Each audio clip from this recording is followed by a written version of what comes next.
From Case Western Reserve University School of Medicine in Cleveland, Ohio, this is the All Access Med School Admissions Podcast. Hello again, everybody. I'm your host, Christian Essman, and I'm the Senior Director of Admissions and Financial Aid here at Case Western, and I'm happy to be with you again. As promised, at the end of my last episode, I wanted to share with you the next two conversations I'm having are about gap year options. This was kind of coincidental that two people reached out to me that have this in common. This conversation that you're going to hear is about Brown University's School of Medicine Special Master's Program.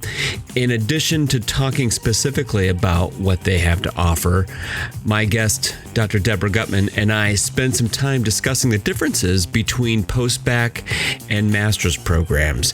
There are some important distinctions between these two programs. One of the implications is how the GPAs from the post-bac programs and master's programs are calculated into an applicant's GPA. So during our conversation, you'll hear me reference a chart in an AMCAS resource called the AMCAS GPA conversion document. And you'll find a link to this document in the show description. And I want to draw your attention to page 2 of that document, where there's a chart of how an applicant's GPA is broken down for medical school admissions reviewers. As you look at that chart, you'll notice that we can see, I say we being medical school admissions, see the academic history of an applicant broken down along the left-hand column, starting with college level courses that may have been taken in high school. That's what the HS is for. And then it goes into the college years, freshman, sophomore, junior, senior year, followed by an undergraduate college level courses after senior year in the post-bac line.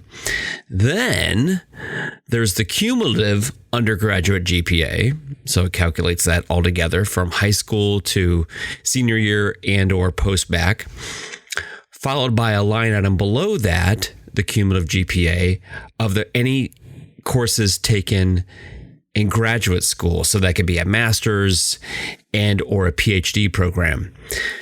Then you notice there are 3 columns that are called BCPM, AO, and total. And BCPM is the science GPA, biology, chemistry, physics, and mathematics. AO is all others. So that's your non-science courses broken out there. And then total cumulative GPA for each of those years. The important thing here is that the GPA for a master's program is not factored into an overall cumulative GPA for an applicant. Medical schools will see the undergraduate applicant performance or academic performance, and then any master's work separately. So the question becomes, how do medical school admissions evaluate this type of academic profile? So in general, I think my med school admissions friends would agree that we tend to pay close attention to the most recent coursework, let's say coursework done in a master's program, and then try to understand the context of what happened in the undergraduate academic performance. So I hope this helps delineate some of these differences between a post-bac program, which is usually for career changers, and master's programs. So there's a little bit of background on that. I wanted to spend a couple minutes explaining that because we touch on it a little bit in our conversation. Okay, so let me tell you about the person behind the other voice you're going to be hearing in this conversation today. Dr. Deborah Gutman is the Director of Pre-Health Advising and Small Group Faculty for the Brown Gateways to Medicine Healthcare and Research Master in Medical Sciences program at the Warren Alpert Medical School of Brown University. She is an emergency medicine physician and, in addition, the co-founder and strategic advisor for CapYear, a company that helps pre-health students prepare for and find paid clinical employment during their gap years. And we touch on this at the end of our conversation too. BTW. She attended NYU School of Medicine, then transferred and completed her MPH at Boston University and her MD degree and her emergency medicine residency at the Warren Alpert Medical School of Brown University. She's kind of a lifer at Brown, after which she stayed on as assistant residency director of the Brown Emergency Medicine program and director of the second-year pathophysiology and pharmacology course at the Warren Alpert Medical School. She has been teaching, publishing, and working in medical education space for the last 25 years, and with a special focus on the needs of pre-health students for the last 15 years. So after we recorded this conversation, I had the pleasure of meeting Dr. Gutman in person at the National Pre-Health Advisors meeting in Cincinnati. And I can tell you that she is incredibly friendly, funny, and as down to earth as you're going to hear her in this conversation I had. So with that, I present you our conversation with Dr. Deborah Gutman. Enjoy.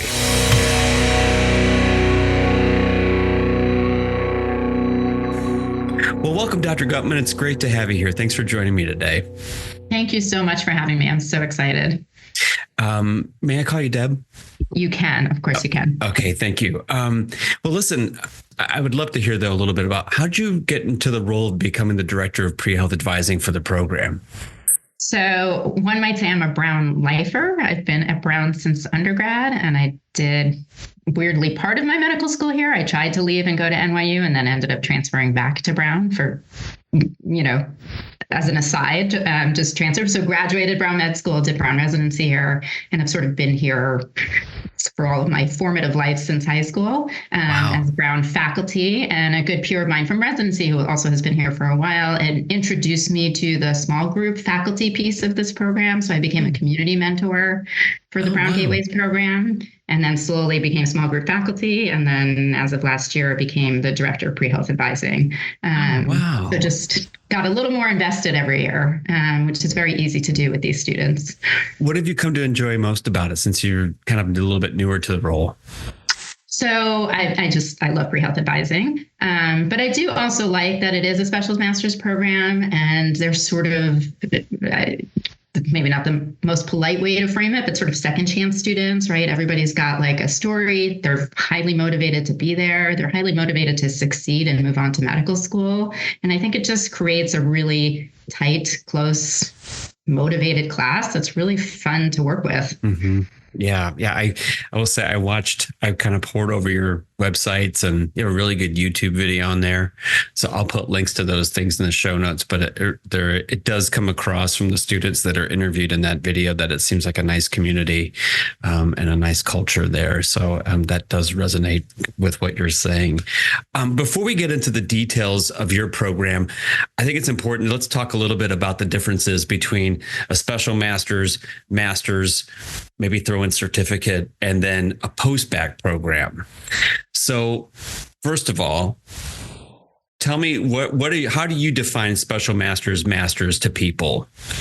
Yeah, so that whole world can be a complete black hole of confusion, I feel like, because, right, post-bac just means any work after you've graduated your bachelor's degree. So that can include an MPH or, a master's in narrative medicine, right? So they're not always science-based. So there's that cohort of people who are just exploring a master's program to explore an area they're interested in. I think more traditionally, who we're usually talking about are either two groups of people: those who have never done their prereqs for med school and are those career changers who then have to go back and do all their prereqs. And then the camp we fall in is the students who did complete all of their prereqs with the intent of applying to med school, and for whatever hiccup or something that happened along the way, do not feel prepared or ready to apply to medical school, right? So then we land in this kind of master's world or certificate world.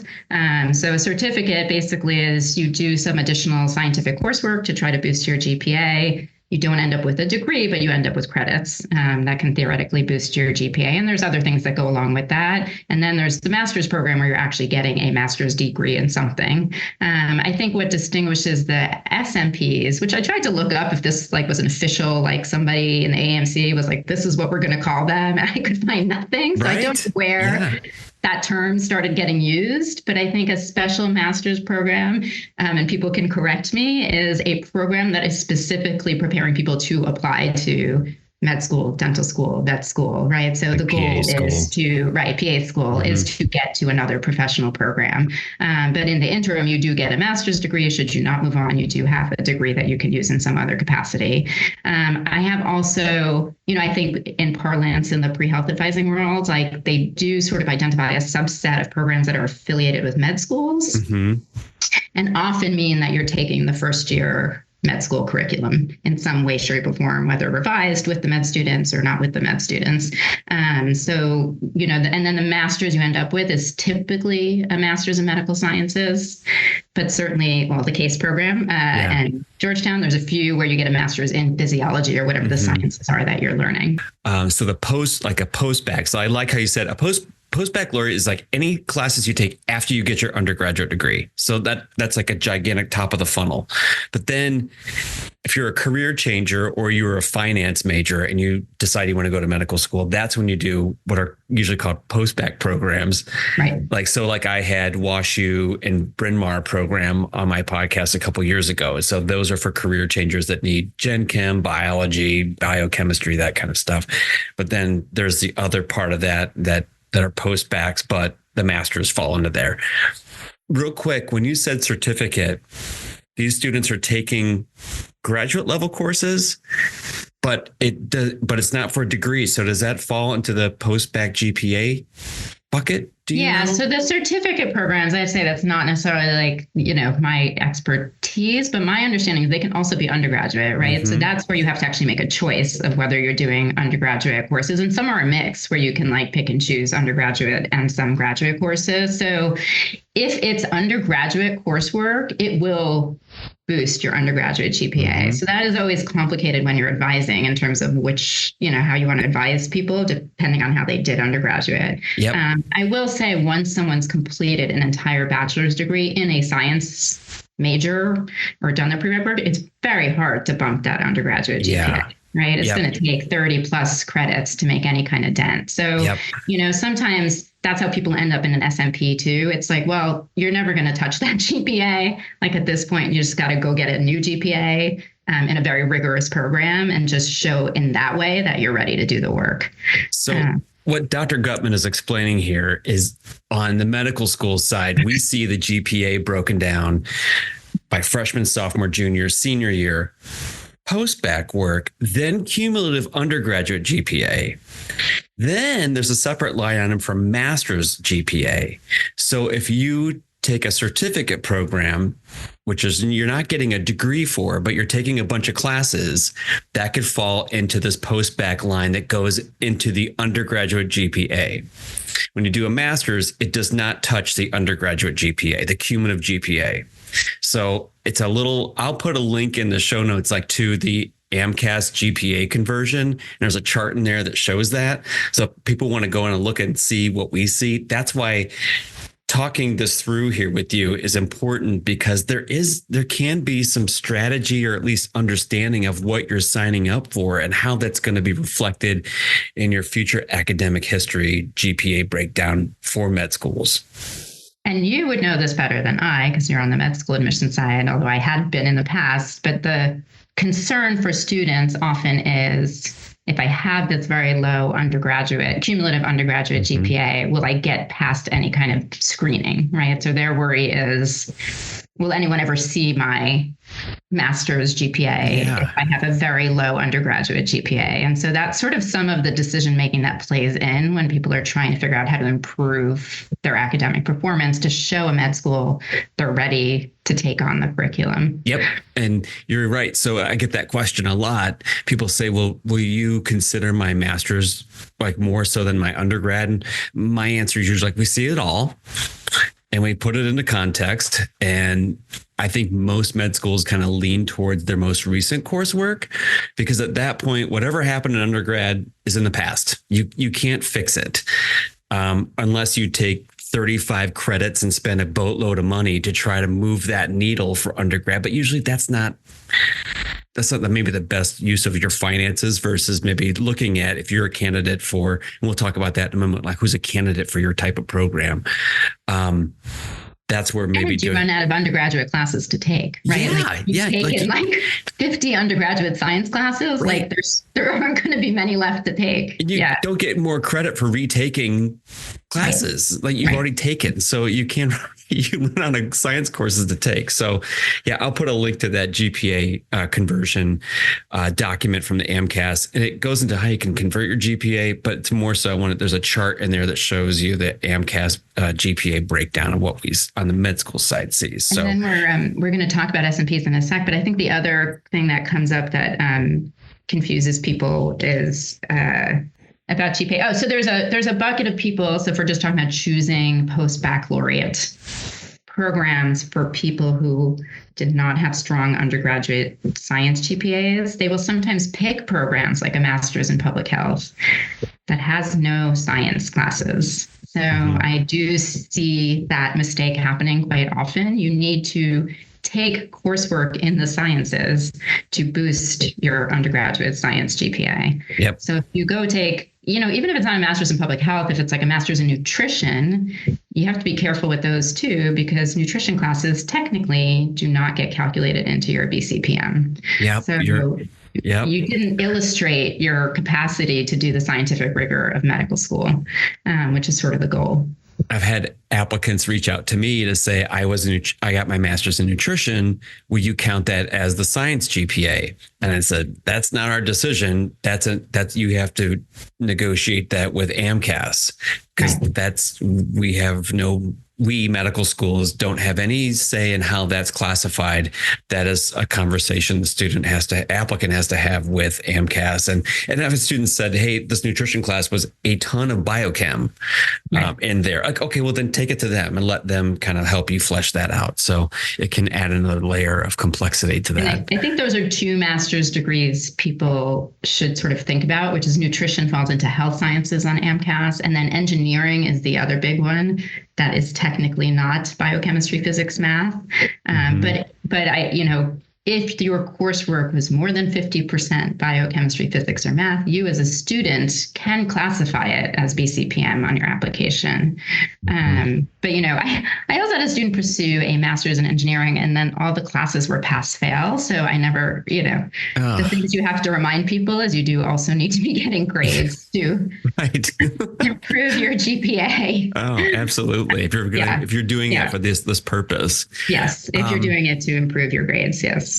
So, Deb, when you're meeting with prospective students or prospective applicants to your program, who do you recommend should be looking at your program when you have that conversation with people if they reach out to you?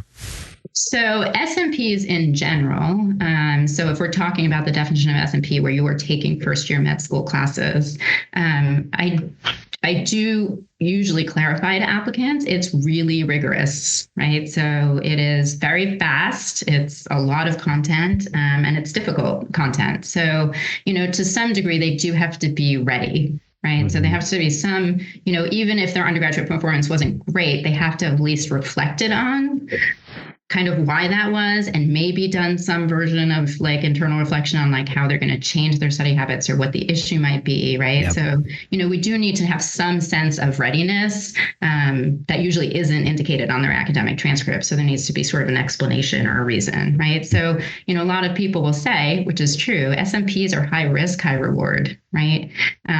If you do it, I can't speak for all admissions committees, but you just took the first year of med school, right? So it's sort of, if the question is, can they handle the rigor of medical school? If they handle it, the question's answered. The problem becomes when you don't, and then you may have answered the question in the opposite direction, right? So there is some thought for applicants that should go into like, am I ready? Have I reflected on what happened undergrad? At least with some willingness to change how I study or think about my studying or my time management or whatever the issue was. Mm-hmm. Yep. That's really important because not only is this a major commitment academically, but it is financially. Correct. To do this kind of program, you have to move. If you're not living in Rhode Island, you're moving there. I mean, it's Yeah.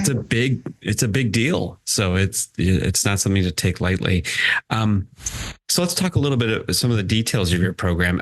On the website that we mentioned just a minute ago, certificate versus the master's. Do you want to differentiate those two, kind of what goes into the certificate work and what goes into the master's work? We don't have a certificate program. So ours is definitely a straight up Masters of Science in the medical sciences. So we only have one track, which there are other SMPs that have multiple tracks. Ours is just, pretty linear. Everyone's in the same cohort on one track, getting a master's degree at the end. So ours is so some SMPs are 1-year programs, some are 2-year programs, some have a flex second year. Ours is straight up 1 year. They start in July and they're done by the following May. And the first whole semester, they're essentially in class with our first-year medical students at the Warren Alpert Medical School of Brown University. So they're in class with them, part of that cohort, taking the same exams and the coursework as the medical students. The second half, we do have our own sort of cohort of classes because of the way the med school curriculum is built, and they have to graduate their master's program. They just don't line up, which I think happens at a lot of SMPs. Yeah. And so they end up taking sort of our own unique graduate level courses that they take.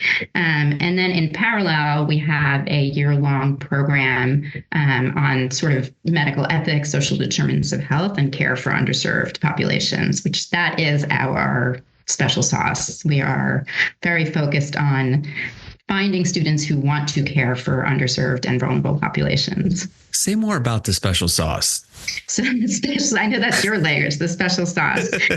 We have a course called Patient Care in Complex Systems. And like I said, it is a year-long course that really has, covers medical ethics, covers social determinants of health, covers, defining who these vulnerable populations are and some of the barriers in caring for them. There's a lot of small group work. So I had started as a community mentor and then small group faculty for this course. So pretty much every week we're meeting with them and discussing the issues that affect those vulnerable and underserved populations in the U.S. In addition, part of that course is a capstone project that the students work on at the end with their mentor, addressing some sort of quality assurance or research issue in the community at the clinical sites that they are placed at, which are typically clinical sites taking care of those populations. So we have several federally qualified health centers that they're placed at. We have a street medicine program they work at. There's a clinic that primarily serves LGBTQ positive or plus patients. And so they get sort of that both clinical exposure and both shadowing and mentorship. And then they do a capstone project for that site. Oh, wow. So essentially there's clinical opportunities baked in to the program/capstone project. Yes. Oh, that's cool. Yes. So, really emphasizing even if someone, we try to select for students who are interested in this type of work. They don't have to have done it, right? So it's not like, you have to have a track record, but some interest in working with vulnerable populations. And then we try to nurture it basically, which, we don't have outcomes data yet because we're only on our 8th cohort, but hopefully that might play out in the long run of creating some physicians that take care of these populations. So you used to have some of these students coming to you in your practice, right? So what would they do when they were with you? So not me, because strangely enough, my clinical practice is at Brigham and Women's and not at Brown. So I have I always have a strange setup. My academic appointments at Brown, but my clinical practice is at Harvard, technically. So they don't rotate with me. But when they are on site, they do mostly shadowing. They do some informational sessions, right, about, like a social worker will sit with them and talk to them about the population they care for. Or they'll learn about the behavioral health services that are being offered at that site. Some of it's just straight shadowing. And then the latter half of the spring, they're essentially there collecting data for whatever project they've the capstone worked on. Project. Okay. Yeah. Yeah.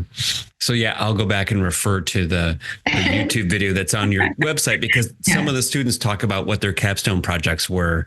And so hearing this from you, I think will help kind of tie together how that works for students in the program. And I can give you a link as well, if you'd be willing to share it, that has a repository of posters our students have. People love to see that stuff. Yeah. So they can see what type of projects they're working on. So, the plus side is they get to do the work. Some of it is dictated by the needs of the community health center, which is as it should be, right? So it's community up, and then our students sort of help them reach some of their goals. You talked, the program's 1 year long, so it seems pretty intensive during that time. Prior to that, let's talk a little bit about the application process. What's that look like for them, and the timeline for that? And what are you looking for to admit a student into your program? So the application opens in October. We usually like to close it in May, but sometimes it extends to June 1st. As you can probably imagine, some of that's people who are exiting the med school admission cycle successfully and then are now realizing they want to embark on a master's program. It requires, we have our own internal application on our website that goes through the graduate school that just requires a personal statement. They do have to write a second essay sort of talking about their desire or interest in caring for underserved populations. So that's sort of our mission essay. And then we do, at this point, require an MCAT score. So that is sometimes a barrier or obstacle for people. We don't have a cutoff per se, but we do look for something, generally speaking, over 504 if it can be. We can, on a case by case, be flexible and accept a practice MCAT, but that's very case by case. And that's really, and then they need 3 letters of recommendation. I think what's unique to our program is we do interview our applicants. So that's not always true for kind of master's or SMP programs. And so they will have an interview with 2 faculty and 1 of our students. Wow. And then how big is usually the class? So the cohort is 40 currently, and it is going to stay that way. We want to keep it as like a really not too big, not too small. Yep. Just right. As the advising director, if somebody's already taken an MCAT, and let's say we'll call it on the lower end of the MCAT score range, do you find that your students then, you tend to advise them take the MCAT again after the program or into the spring as they're finishing the program? Yeah, so we do sort of work our schedule around making sure we give them sort of a nice timeline that works, right? So we actually work our curriculum around dates where like we can basically give them the MCAT date at the end of the program. So they have enough space to kind of study for it. But yes, I think your number one priority at any SMP is to do well in the academic coursework. And then hopefully as you improve your learning skills, because one would think this might be why you landed there, is that they weren't in place, you can then apply that and you're studying for the MCAT and retake the MCAT after the program. Plus you'll obviously be taking science classes, so it may help just in terms of content knowledge as well. So we do advise waiting till the end of the program to retake it. Anecdotally, have you found that your students do better on the second attempt? Absolutely. I don't know. I mean, I can't tell you the exact numbers, but it is on average like a 5 to 8 point increase. So pretty reasonable increase for most students. I've seen that in some master's program students who've done masters at institutions, and then you have a second MCAT attempt, and they tend to do better. I think they level up, they mature academically, they mature emotionally and psychologically than what happened in undergrad, and maybe they have less of that undergrad noise going on, that they know like I'm really invested in this now. This is my big shot at this. It's all those things, right? And we start a little bit before the med school on purpose. So we have an orientation where we have a learning specialist give 3 sessions for the students. They are actually asked to make a learning plan, and they do review that with our program director before they even hit like any of the classes, right? And then that's great. And if needed, are referred as needed for additional testing. So there's a lot of like upfront work to like scaffold these students and make sure that we address things right at the beginning in terms of learning issues, making sure they know how to study, planning their study, and then kind of apply that in the med school classes. So, and for the most part, it has been pretty successful. We've had really good outcomes so far. So no one ever wants to jinx that, but yeah, but no, that's great to have an individual kind of learning plan going into this kind of thing, to have that support and that you've met with somebody who can say, okay, time management was one of your issues here. Let's talk a little bit about how you can become a better time manager. Let's see. So, okay, it's about a year long, about 40 students.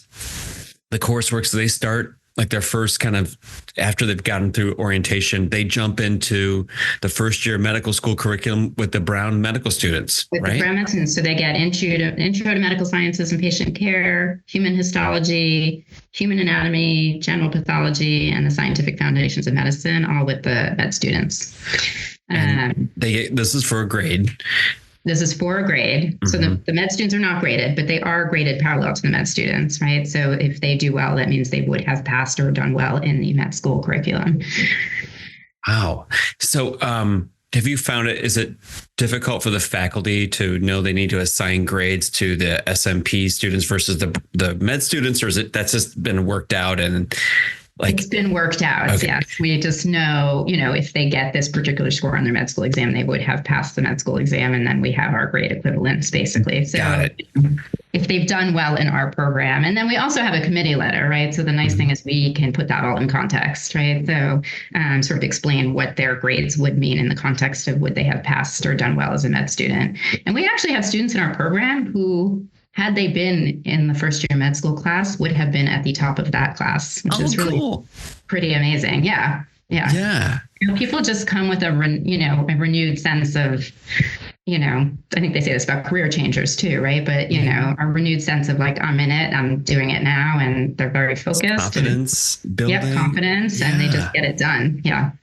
Oh, that's fascinating. So I have to think that somebody who's really thinking about these kind of programs would want to ask, like, who am I being compared to when it comes to grades? Is it the people in my class or the med students? And how does that work out? So it sounds like you've fleshed those things out for the students. I guess, what other benefits come from the program that you like people to know about? So I think the biggest, several benefits, like all of our faculty for the most part are physicians, right? So we're all in academic medicine. We're mostly faculty at the medical school. So, you really do feel like you're part of that community of the medical school. Like when we have our poster presentation at the end of the year for our capstone projects, the med students come, right? So it just feels very cohesive. I'd say our advising system is kind of unique. I said I had started as a community mentor. So we have, just a very tiered advising structure, and that there's a tier which is just people out in the community that are just there for like mental health and social support. So they're not involved in any way in their grading or their teaching. They literally just they get assigned 2 or 3 students and they just take them out to lunch once a month or. Oh, that's nice. So it's just really sort of just wellness support with like very no how's it going? Yeah. So, there's that level. Then they have their small group faculty. Then we have, our full-time advising faculty. And then obviously the director and all our course directors who are pretty hands-on. So we really do get to know our students like fairly well by the end of the program. You talked a little bit about, you've mentioned small group faculty. Can you define what that is? So in that PCCS course, most of the classes have breakout groups in some capacity. And so our small group faculty are the ones who sort of mentor and supervise the capstones and the breakout groups. So when they're discussing medical ethics or, any kind of case-based things we're looking at, they have usually a physician, not always, but mostly physicians who can talk to them about their practice and, help them sort of reflect on those cases in a medical way. Yeah. Okay. That sounds cool too. And so the benefits also include a committee letter from the program. Yes. Can you talk a little bit about because that? I just want students to know what a labor of love. I could probably speak for all pre-health advisors. We read them. I'm just saying we read them. What a labor of love a committee letter is. Yes. So for the students listening who don't know what that is, it is a a letter written by your program. So undergraduate programs will do this as well, on your behalf, essentially summarizing your accomplishments in a fairly personal way, right? So we take your individual letters of recommendation, sort of look at everything cumulatively and advocate for you, right? So, oftentimes there is some sort of, I wouldn't say ranking, that's not really the right word, but we sort of can kind of position you in a way that shows what your readiness is relative to when you came in and other students in the cohort. I know med schools find it very helpful, but it is very personalized, right? So, that's a place that, especially for students in an SMP who, not all, but some have struggled before for whatever reason, and we purposely recruit students with a fairly, with distance traveled, as we say, right? Who sort of a lot of adversity or things that got in the way. And so it is our opportunity to present that to an admissions committee for them. So they also don't feel like they have to eat up their whole application, right. Talking about things that got in their way versus like their strengths, right? And the things they do want to be talking about, we can sort of do it for them. Yep, that is huge. And that's sometimes when I do advising and students can ask me like, what else could I be doing? And to help tell my story, I'm like, well, have the people writing your letters kind of corroborate a little bit of like some of the things you've shared in your application. Maybe they can go in a little bit greater depth, or they can add another layer of that story on to give us even more information, or just kind of say, oh, yeah, I'm aware of what was going on, and I can tell you this, and this about that situation, or how they've grown from it, or whatever it is. So it is what you're describing is a big benefit in getting a committee letter from a program. That is a one-stop shop place for to have a program kind of advocate, like you said, on their behalf, and contextualize their performance in the program. So it's huge. Yeah. I mean, we like writing them, don't get me wrong, but they're, they're like 10 plus pages of writing. So, it is a labor of love. Yeah. But it really does feel good. I mean, that, you asked what I love about this program. I'm thankfully at a point in my academic career where I can choose what I want to be doing. I know that sounds awful, but, I'm a little older. And so, can make a few more choices. And I choose this because I just really love this idea of like being able to advocate for someone who might get overlooked, right? Yeah. Who's done the work, right? Who has like other amazing like life experiences that they're going to bring to the table, and like just needed to get that kind of academic piece in line. And it then becomes this like unbelievable, not just candidate, someone I'd want to care for me when I get older. So yeah. What's your good advice when students, after you've selected people and they're starting to come to you now because they're a go-to advisor? How do you help them get off on the right foot? What kind of advice are you giving them as they're starting the program? And they're coming in, like, say, everybody's coming with a clean slate now. And that's pretty much it, right? But like, there's a lot of redirection at the beginning in terms of like, people have big ideas, big goals, which is great. I mean, we love that, right? And we are recruiting for a student body that wants to care for underserved populations. So obviously they have usually some track record of wanting to get involved in things, right? So actually the hardest thing to tell people is like, step on the brakes for a second, right? Like, you're about to do the first year of med school, like get your academics settled. And I know this happens when they get to med school too, right? It's like, get your classwork going, get comfortable with the workload, understand your study skills, and then we can find all sorts of cool stuff to do. But, the telling them the academics has to come first is sometimes a hard conversation because they are so excited to like get engaged and do things. And they often eventually do, but, it's sort of like, don't make that same mistake twice, like get your academic ducks in a row, and then we can sort of look at what else you can get involved in afterwards. So kind of that balance, I think, is important.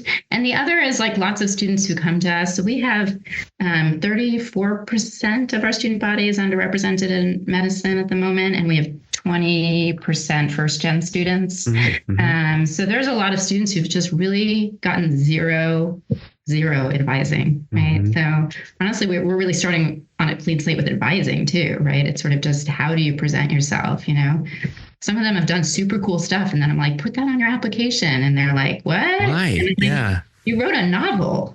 Yeah, like, right. I can't remember the last time I wrote a novel. So I was like, that's kind of cool and sort of, pretty accomplished. So, they just haven't had that social capital to sort of understand even their own, they don't have the confidence to understand their strengths. And so a lot of time it's us just chatting with them, like reflecting back how cool they are so that they can kind of build their confidence.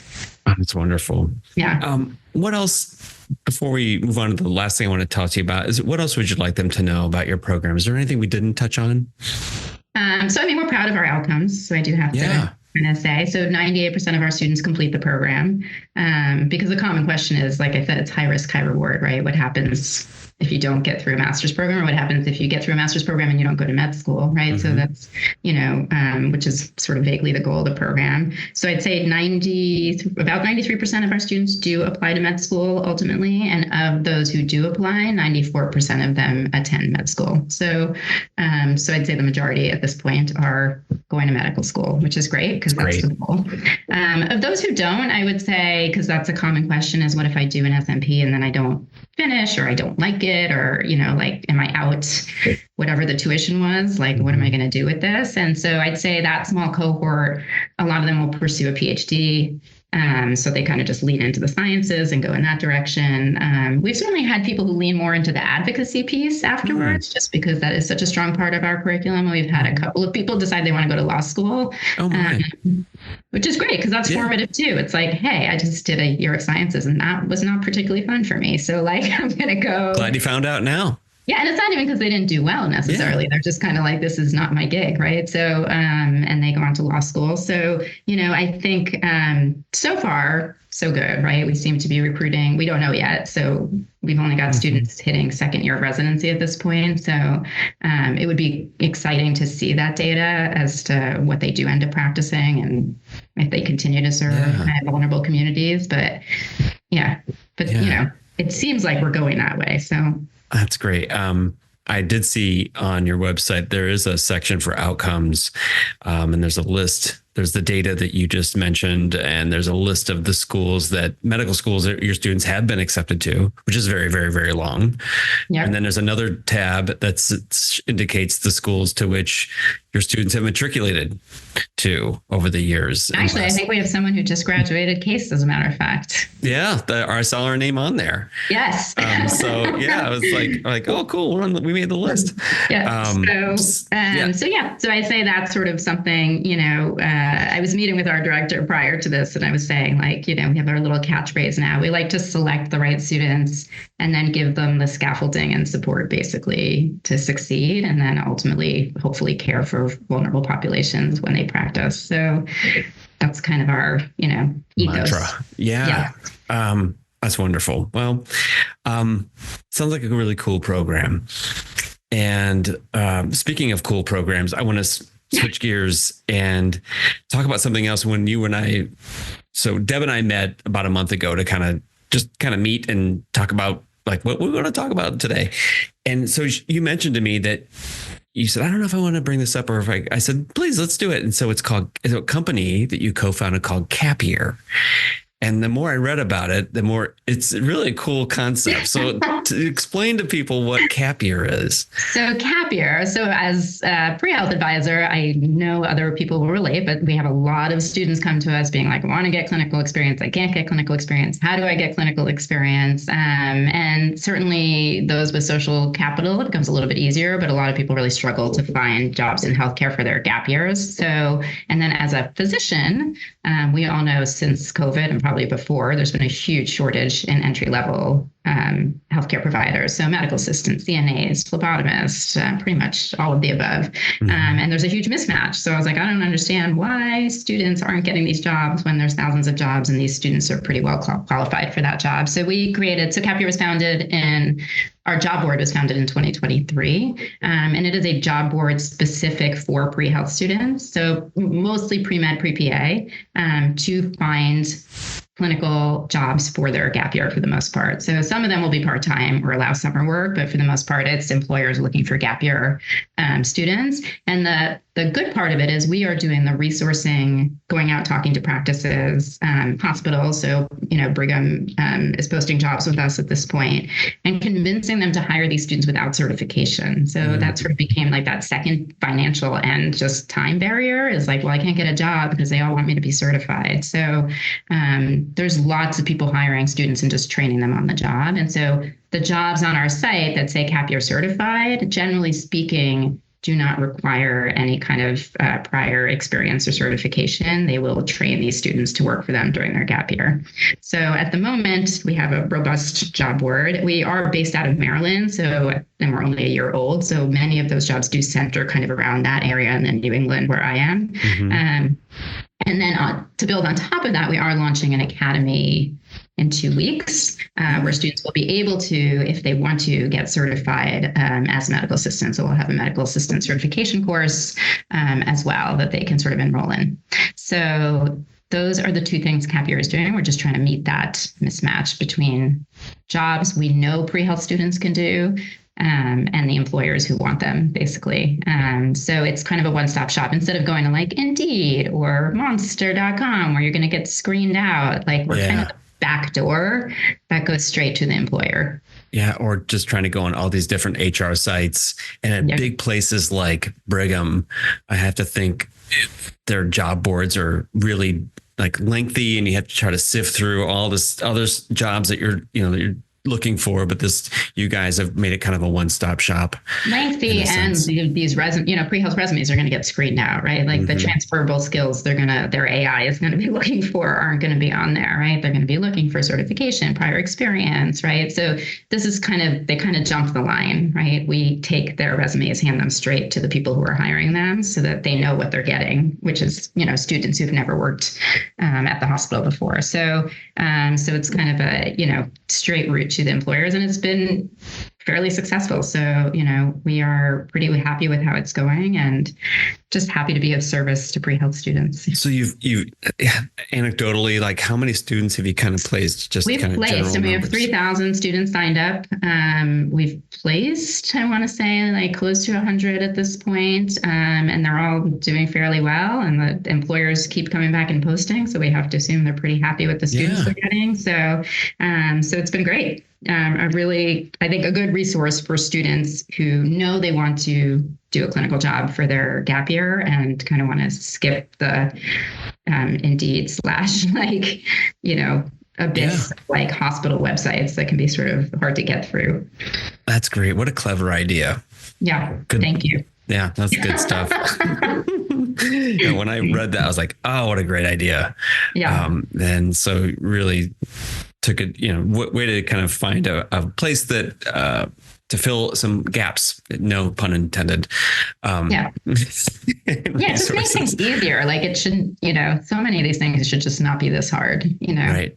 And also convincing employers that these students are very trainable, right? Like the certification is valuable, right, for a particular part of the workforce who hasn't done bio, anatomy, physiology, right? Like these students have a lot of the prereqs that are part of those certifications, and it can be cost prohibitive to get trained and time prohibitive. Yeah. So when you can just train them the way you want, and there's a lot of, I don't know if you've seen these on your applications, but there are a lot of CapYear programs that physicians run already, where they've been doing this for a very long time. So where they've sort of just been recruiting their own cohort of students and training them up. Yeah. I know of a few practices that we see routinely that they just have their own kind of process where they just word of mouth kind of thing, or they know people and they just keeps coming back every year kind of thing. So, well, that's great. Well, I'll put links to CapYear in the show description too.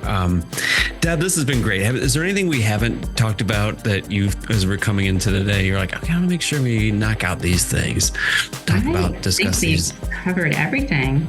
Yeah. Well, this has been the first master's program that I've had on the show. So I think we knocked it out of the park. So thank you for taking some time out of your day to share a little bit about the Brown program. You're welcome. I am so grateful for you letting me share that information, and happy to answer any questions students come up with once they listen to this. I'll give, if you can put my email address in the show notes, I'm happy to answer any questions. I'll do that. Well, thank you so much, Deb. It's been great to have you. Thank you. Hey, real quick before you go, if you're enjoying this show, this podcast, I'd love for you to subscribe and leave a review. It really helps new listeners discover the All Access Med School Admissions podcast. And if you know of any friends who might benefit from this content for pre-medical students, please share it with them. Let me tell you, your support means the world to me. Thanks so much.